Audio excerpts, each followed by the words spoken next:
तो आज का जो टॉपिक है, जो आज हम डिस्कस करने जा रहे हैं, इसी से रिलेटेड है। जो हमने पीछे मैकेनिज्म पढ़ा, हैलोजिनेशन जो प्रोसेस पढ़ा। हैलोजिनेशन क्या प्रोसेस है? Halogenation is process of substitution of halogen in place of hydrogen. ये हैलोजिनेशन प्रोसेस क्या प्रोसेस है? हाइड्रोजन को रिप्लेस कर दें बाय हैलोजन, ये हैलोजिनेशन है। जिससे हमें क्या मिलता है? इस प्रोसेस से हमें मिलता है हेलो एल्केन। हेलो एल्केन मिलता है।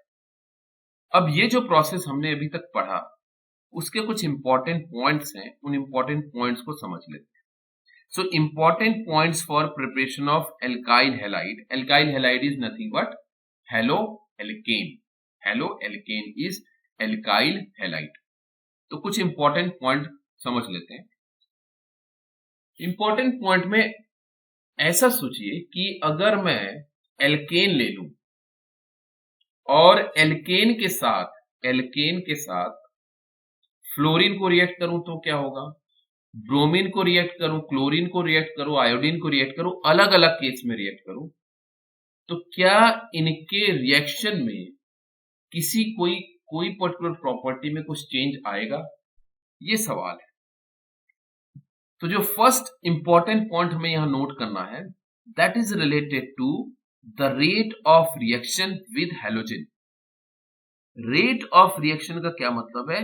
इट इज रिलेटेड टू कितना पर्टिकुलर हैलोजन ज्यादा रिएक्टिव है या कोई पर्टिकुलर हैलोजन कम रिएक्टिव है, उससे जो रिएक्शन प्रोसेस या तो फास्ट हो रहा होगा या कंपैरेटिवली स्लो हो रहा होगा। जैसे यहां पे देखिए होता क्या है, अल्टीमेटली वो ये रहा है कि हमने एल्केन लिया, उसको हैलोजन से रिएक्ट करवाया, in the presence of sunlight हमें हेलो एल्केन मिलता है और ये इसका बाई प्रोडक्ट, ये हेलो एल्केन मिलता है। अब अगर X की जगह ये जो X है, हैलोजन जो है, उसकी जगह फ्लोरीन, क्लोरीन, ब्रोमीन और आयोडीन मिले, तो जो रेट ऑफ रिएक्शन है, जो स्पीड ऑफ रिएक्शन है, वो फ्लोरीन का सबसे ज्यादा है और आयोडीन का सबसे कम है। तो जो स्पीड ऑफ रिएक्शन है, रेट ऑफ रिएक्शन है, वो फ्लोरीन अगर हमने यहां रख दिया, रिएक्शन बहुत फास्ट होगा, और अगर हमने यहां पे आयोडीन रखा तो ये रिएक्शन कंपैरेटिवली स्लो होगा। बाकी क्लोरीन का इसके कंपैरिजन में कम होगा, ब्रोमीन का इसके कंपैरिजन में कम होगा और आयोडीन का सबसे स्लो। तो जब हम अलग अलग हैलोजन लेते हैं तो हमें जो रिएक्शन मिलेगा, रेट ऑफ रिएक्शन मिलेगा, स्पीड ऑफ रिएक्शन मिलेगा, फ्लोरीन के केस में फास्ट मिल रहा है और आयोडीन के केस में स्लो मिल रहा है। अब ये जो स्पीड ऑफ रिएक्शन है वो डिपेंड करता है हैलोजन की फिजिकल प्रॉपर्टी, हैलोजन की केमिकल प्रॉपर्टी। फिजिकल प्रॉपर्टी यहां अगर आप देखोगे तो इसका साइज सबसे छोटा है, इसका साइज सबसे बड़ा है। इसका साइज सबसे छोटा है तो न्यूक्लियस के रिस्पेक्ट में बहुत स्ट्रॉन्ग फोर्स ऑफ अट्रैक्शन मिलेगा। इसका साइज बड़ा है तो फोर्स ऑफ अट्रैक्शन कम रहेगा, वीक रहेगा। इसी को इलेक्ट्रोनेगेटिविटी के टर्म में देखते हैं। क्योंकि इसकी इलेक्ट्रोनेगेटिविटी बहुत ज्यादा है, द अर्ज और the required of electron is very high, very large. इसका इलेक्ट्रोनेगेटिविटी इनके कंपैरिजन में कम है, तो इसको इलेक्ट्रॉन की तो जरूरत है, बट जो अर्ज है वो या रिक्वायरमेंट जो है, उसकी जो इंटेंसिटी है, रिक्वायरमेंट की जो इंटेंसिटी है, वो कंपैरेटिवली कम है। इसकी वजह से हमें रिएक्शन फास्ट मिल रहा है और रिएक्शन स्लो मिल रहा है। सवाल ये उठता है कि हमें फास्ट रिएक्शन चाहिए कि स्लो रिएक्शन चाहिए? कोई भी रिएक्शन फास्ट होना चाहिए या स्लो होना चाहिए, ये हमें समझना है, इसका हमें आंसर करना है। इससे जुड़ रहा है और हमें मिलना चाहिए हेलो एल्केन।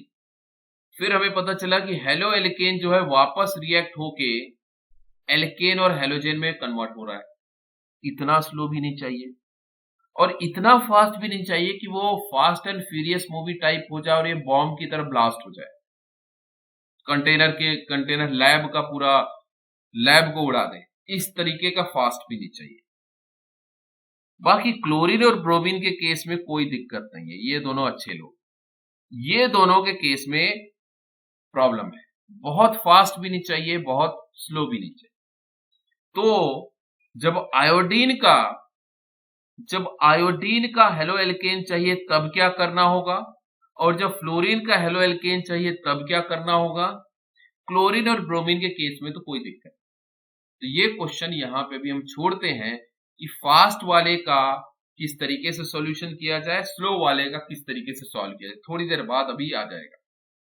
अभी हमें यहाँ इतना ही समझना है कि बहुत फास्ट भी नहीं चाहिए और बहुत स्लो भी नहीं चाहिए।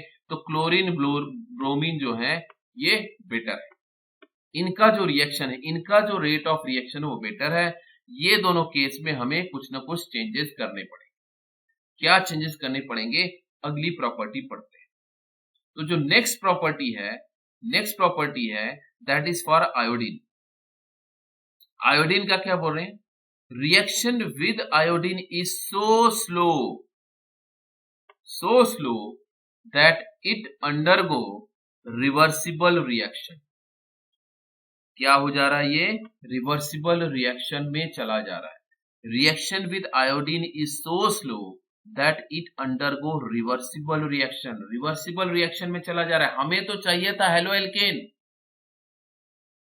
पर जब हम हेलो एल्केन निकालने जाते तो पता चलता है कि वो तो वापस रिवर्सिबल प्रोसेस में चला गया है और वापस वो एल्केन और हेलोजन में कन्वर्ट हो गया है। तो हमें नहीं मिल पा रहा है हेलो एल्केन। ये प्रॉब्लम हो रहा है आयोडीन के साथ, क्योंकि ये बहुत ही स्लो प्रोसेस है। तो अब इसमें क्या किया जाए, तो पहले क्या करते हैं, आयोडीन का रिएक्शन देखते हैं। आयोडीन का रिएक्शन क्या होगा, RH। देखिए RH का क्या मतलब है, हमने एल्केन लिया, एल्केन के साथ आयोडीन को रिएक्ट किया, इन द प्रेजेंस ऑफ क्या किया, सनलाइट, H∣, सनलाइट के प्रेजेंस में हमें क्या मिला, एल्काइल आयोडाइड मिला, HI मिला, और उसके साथ क्या मिला, HI ये मिल गया, है ना। ये देखिए, यही रिएक्शन देखिए, RH plus I2 in the presence of sunlight Ri plus HI।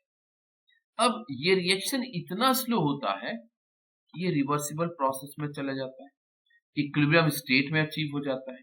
तो ये क्या कर रहा है, ये जो HI है ये इसके साथ रिएक्ट होके वापस एल्केन और आयोडीन में कन्वर्ट हो जाता है। और हम नहीं चाहते कि ये रिवर्सिबल रिएक्शन में चाहिए। और हमें क्या चाहिए, हमें Ri चाहिए, हेलो एल्केन चाहिए, इसकी हमें रिक्वायरमेंट है। तो अगर इसको हटा दिया जाए किसी भी तरीके से, यहां से अगर इसको निकाल दिया जाए तो क्या ये रिवर्सिबल प्रोसेस में जा पाएगा, आंसर इज नो। देखिए, ये रिएक्शन हम ऐसा नहीं है ना कि HI बन रहा है तो हम हाथ डाल के उसमें से HI निकाल लें, बट हमें करना यही है। करना क्या है, HI को यहां से रिमूव कर देना है। जब HI यहां से रिमूव हो जाएगा तो रिवर्सिबल वाला सवाल ही नहीं उठता। अब ये HI को रिमूव कैसे किया जाए, क्या किया जाए कि HI जो है यहां पे न रहे। HI जो यहाँ पे नहीं रहा तो इससे रिएक्ट नहीं होगा, जब ये रिएक्ट नहीं होगा तो रिवर्सिबल प्रोसेस शुरू ही नहीं हो पाएगा। प्रोसेस स्लो है, ये जो प्रोसेस है ये स्लो है, लेकिन इस स्लो की वजह से जो प्रॉब्लम आ रहा है वो क्या आ रहा है कि ये रिवर्सिबल हो जा रहा है। तो हमें Ri वाला मतलब आयोडीन वाला हेलो एल्केन, मतलब आयोडो एल्केन नहीं मिल पाएगा, क्योंकि ये इतना स्लो है कि वो इक्विलिब्रियम में चला जाएगा, रिवर्सिबल प्रोसेस में चला जाएगा। तो क्या किया जाए, तो किया ये गया कि इस HI को, सेम चीज जो यहाँ पे रिएक्शन है उसी को लिखा, इस HI को रिमूव करना है। तो इस HI को रिमूव करना है, तो ये HI कर क्या रहा है कि ये रिवर्सिबल में जा रहा है। ये HI, ये जो HI है ये रिड्यूसिंग एजेंट का काम कर रहा है। रिड्यूसिंग एजेंट का काम कर रहा है, ये रिड्यूस कर रहा है वापस इस प्रोसेस में। तो अगर यहां पे कोई ऑक्सीडाइजिंग एजेंट जोड़ दें, ऑक्सीडाइजिंग एजेंट को इसमें ऐड कर दें, तो वो HI को निकाल डालेगा। नहीं समझे? रिड्यूसिंग और ऑक्सीडाइजिंग में अगर कंफ्यूजन आ रहा है, सिंपल सा समझिए कि ऐसा कोई एक यहां पे कंपोनेंट सब्सटेंस डाला जाए जो इसको इसके साथ रिएक्ट कर ले। मतलब ऐसा होना चाहिए कि अगर मेरे पास एक RI है और यहां पे लेट से कोई भी एक Y कंपोनेंट है, तो HI के पास ऑप्शन है कि वो RI के पास जाए और Y के पास जाए। तो ये Y ऐसा होना चाहिए कि HI जो है Y की तरफ आ जाए, RI की तरफ ना जाए। मतलब ये ज्यादा रिएक्टिव होना चाहिए इसके साथ। तो बेसिकली HI एक रिड्यूसिंग एजेंट का काम कर रहा है यहां पे, इसलिए रिवर्सिबल हो रहा है। तो अगर इस रिड्यूसिंग एजेंट के साथ हम कोई ऑक्सीडाइजिंग एजेंट, ये वर्ड सुनते जाइए, धीरे धीरे आपको समझ में आता जाएगा। ऑक्सीडाइजिंग एजेंट को जोड़ दें तो ये यहां से रिमूव हो गया। तो किसको जोड़ा गया? देखिए, to make reaction irreversible, reversible जा रहा है तो इसको इरिवर्सिबल रिएक्शन बनाना है तो क्या करना है? रिमूव HI, HI को वहां से हटा देते, न रहेगा बांस न बजेगी बांसुरी। अब ये HI को रिमूव कैसे किया जाए? तो HI को रिमूव करने के लिए इसी रिएक्शन में HiO3 इसको डाल दिया जाए या NiO3 डाल दिया जाए, which acts as oxidizing agent। ये ऑक्सीडाइजिंग एजेंट की तरह काम करेंगे और ये HI के साथ रिएक्ट होंगे। अब जो HI है वो RI के साथ न रिएक्ट होके ये बेटर ऑक्सीडाइजिंग एजेंट के साथ रिएक्ट करेगा और क्या बनेगा? हमें I2 मिलेगा और H2O रिलीज। अब ये जो I2O बना, ये हमें यहां जरूरत पड़ जाएगी, हम यहां इसको यूज कर लेंगे और H2O जो है उसको पी लेंगे मतलब यहाँ पे वो बाई प्रोडक्ट हो गया। हमें H2O की कोई जरूरत नहीं, बट हमने इस प्रोसेस से RI को बचा लिया। RI की हमें जरूरत थी, यही तो हेलो एल्केन है। हेलो एल्केन की हमें जरूरत थी और वो हेलो एल्केन स्लो प्रोसेस होने की वजह से रिवर्सिबल प्रोसेस में जा रहा था। तो रिवर्सिबल प्रोसेस को रोकने के लिए हमें HI को रिमूव करना है, तो हमने एक ऑक्सीडाइजिंग एजेंट डाल दिया। तो HI उस ऑक्सीडाइजिंग एजेंट से रिएक्ट कर जाता है, जिससे आयोडीन I2 और H2O दो प्रोडक्ट मिलते हैं और ये I2 जो है हमारे फर्दर रिएक्शन में यूज हो जाता है और H2O बाई प्रोडक्ट बन जाता है। तो इस तरीके से हमने जो स्लो प्रोसेस है उस स्लो प्रोसेस से भी हेलो एल्केन अचीव कर लिया।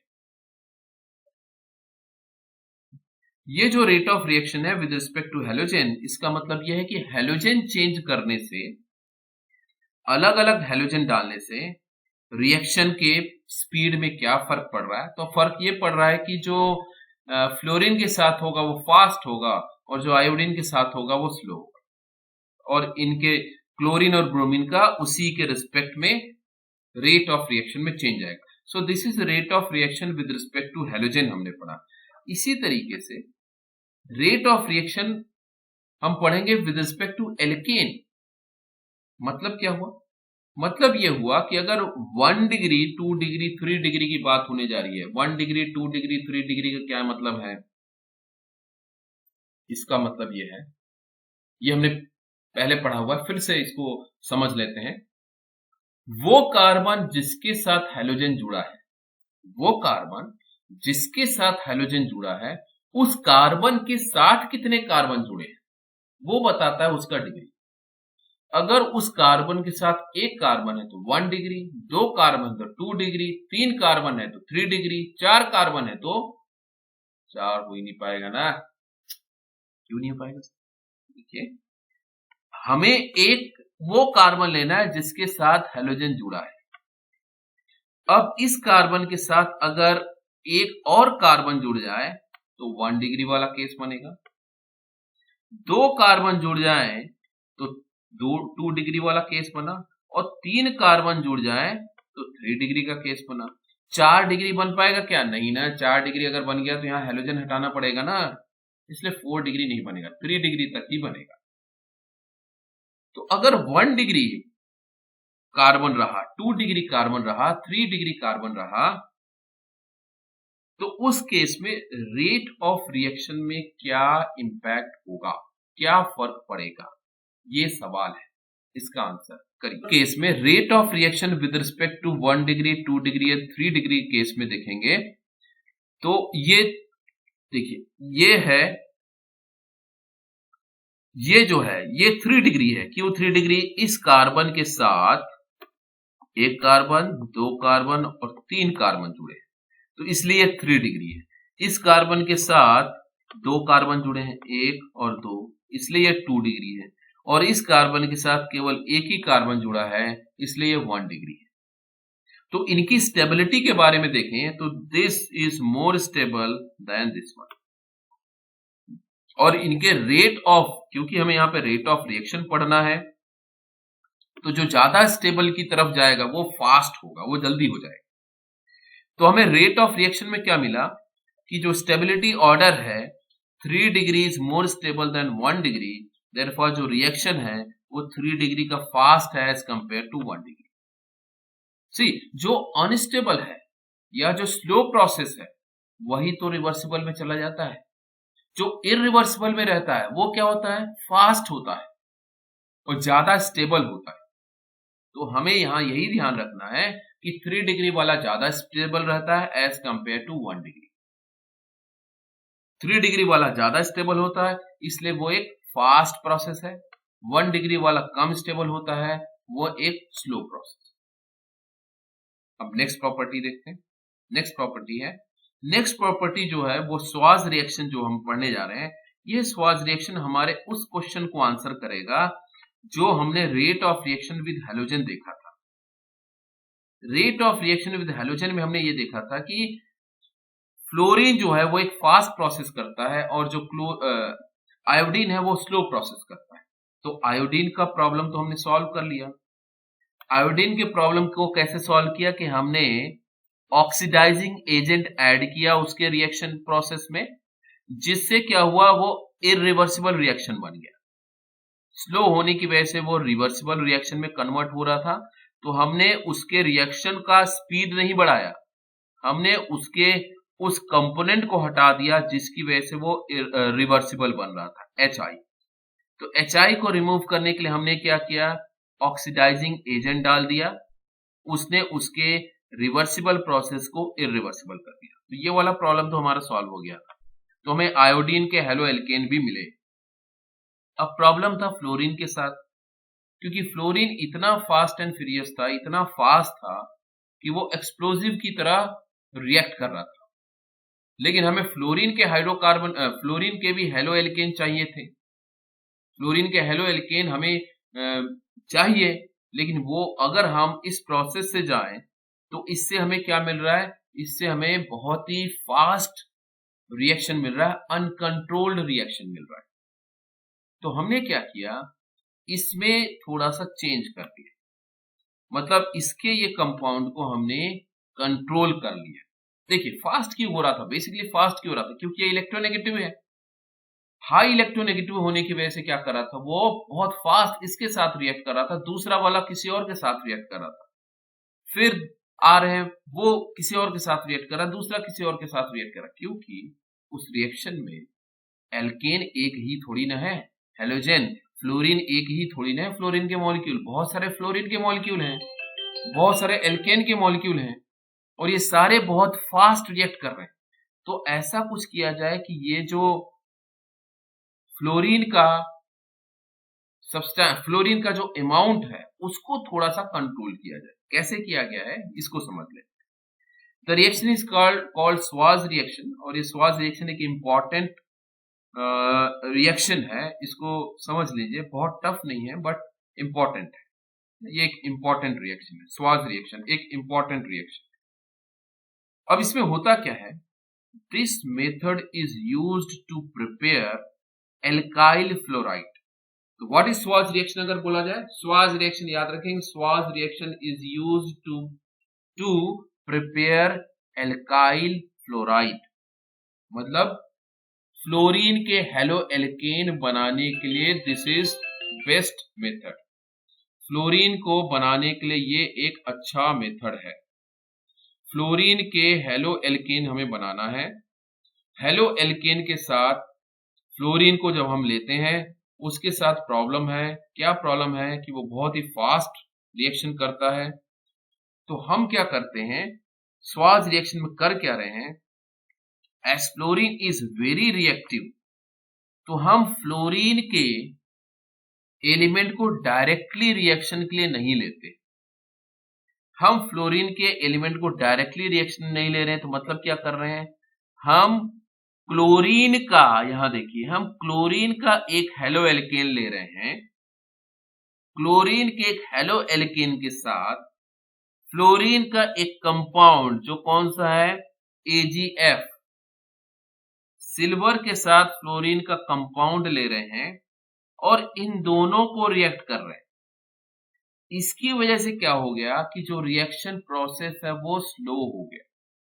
फिर से देखिए, फिर से समझ, यहां पे अगर हम हाइड्रोजन ले ले, मतलब एल्केन ले ले, एल्केन, क्योंकि फ्लोरीन बहुत ज्यादा इलेक्ट्रोनेगेटिव है, वो बहुत फास्ट यहां से हाइड्रोजन को रिप्लेस कर देगा, विच इज अरिएक्टिव, और हम वो नहीं चाहते। तो हमने यहाँ पे एल्केन न लेके एक एल्काइल हैलाइड लिया, मतलब एक दूसरा हेलो एल्केन लिया, दूसरा हेलो एल्केन लिया। वो हेलो एल्केन किसका हो सकता है, क्लोरीन का हो सकता है, ब्रोमीन का हो सकता है, आयोडीन का हो सकता है, किसी का। तो हमने इस हेलो एल्केन के साथ AgF, फ्लोरीन का एक कंपाउंड सिल्वर के साथ AgF लिया और इस AgF को रिएक्ट किया, इस AgF को रिएक्ट किया। ये जब AgF रिएक्ट होता है तो ये जो प्रोसेस हुआ ये एक सब्स्टिट्यूशन प्रोसेस ही हुआ। ये जो सब्स्टिट्यूशन प्रोसेस है ये एक स्लो प्रोसेस है। ये जो सब्स्टिट्यूशन प्रोसेस है वो एक स्लो प्रोसेस है। स्लो मतलब इतना भी स्लो नहीं है जितना आयोडीन के साथ हो रहा कि वो इक्विलिब्रियम में आ जाएगा और रिवर्सिबल में चला जाएगा, बट कंपेयर टू फ्लोरीन वाला केस ये एक स्लो प्रोसेस होता है और हमें एक स्टेबल फ्लोरीन का एल्काइल फ्लोराइड मिल जाता है और AgCl बाई प्रोडक्ट मिलता है। एग्जाम्पल के लिए देखिए क्या किया गया है, यहां पे मिथाइल ब्रोमाइड लिया गया, मिथाइल ब्रोमाइड के साथ AgF को रिएक्ट किया, तो यहां पे फ्लोरीन ने ब्रोमीन को सब्स्टिट्यूट कर दिया। क्यों किया, क्योंकि fluorine is more reactive than bromine, fluorine is more electronegative than bromine. तो इस फ्लोरीन ने ब्रोमीन को सब्स्टिट्यूट कर दिया और हमें यहाँ पे मिथाइल फ्लोराइड मिला, मिथाइल फ्लोराइड मिला और AgBr बाई प्रोडक्ट। तो केवल AgF रहे ऐसा जरूरी नहीं है, मरकुरी का भी फ्लोराइड अगर हम ले, मरकुरी फ्लोराइड भी अगर हम लें तब भी हमें एल्काइल फ्लोराइड मिल जाता है। याद रखें किस तरीके स्वाज रिएक्शन में होता क्या, स्वाज रिएक्शन में अदर देन फ्लोरीन का एक हेलो एल्केन लेते हैं, मतलब एक एल्काइल हैलाइड लेते हैं और उस एल्काइल हैलाइड से सिल्वर का फ्लोरीन का एक कंपाउंड जो सिल्वर फ्लोराइड हो सकता है या मरकुरी का फ्लोराइड हो सकता है उसके साथ रिएक्ट करते हैं, तो हमें एक स्टेबल कंपैरेटिवली स्लो प्रोसेस वाला एल्काइल फ्लोराइड मिल जाता है और बाकी उसका बाई प्रोडक्ट है। सो दिस इज स्वाज रिएक्शन। तो स्वाज रिएक्शन के थ्रू हम क्या कर रहे हैं, स्वाज रिएक्शन के थ्रू हम लोग फ्लोरीन के fast uncontrolled halo alkane formation को controlled comparatively slow halo alkane मतलब एल्काइल फ्लोराइड बना रहे हैं। So these are the 4 properties जो हमें समझनी थी, जो हमने हेलोजिनेशन प्रोसेस पढ़ा था उससे रिलेटेड। पहली प्रॉपर्टी हमने ये पढ़ी कि जो रेट ऑफ रिएक्शन है हैलोजन का वो फ्लोरीन का फास्ट होता है और आयोडीन का स्लो होता है। आयोडीन का इतना स्लो होता है कि वो रिवर्सिबल प्रोसेस में चला जाता है। उसको इरिवर्सिबल करने के लिए हम क्या करते हैं, उसके साथ एक ऑक्सीडाइजिंग एजेंट ऐड करते हैं। ये दूसरी प्रॉपर्टी थी। तीसरी प्रॉपर्टी थी कि rate of reaction with respect to alkane, तो 1 डिग्री 2 डिग्री 3 डिग्री में 3 degree is more stable, it is more faster as compare to 1 degree. तो rate of reaction for 3 degree is more stable and more fast. और जो चौथी property थी that is स्वाज reaction, और स्वाज reaction से हम क्या कर रहे हैं, फ्लोरीन का हेलो एल्केन बनाने का प्रोसेस समझ रहे हैं। तो फ्लोरीन का हेलो एल्केन कैसे बन रहा है? फ्लोरीन का हेलो एल्केन बन रहा है, कोई भी एल्काइल हैलाइड लेंगे और उस एल्काइल हैलाइड के साथ सिल्वर फ्लोराइड या मर्क्यूरी फ्लोराइड के साथ रिएक्ट करेंगे तो हमें फ्लोरीन एल्काइल फ्लोराइड, मतलब जैसे यहाँ पे मिथाइल फ्लोराइड मिल रहा है या कोई भी एल्काइल फ्लोराइड मिल जाएगा। तो ये 4 प्रॉपर्टीज हमने डिस्कस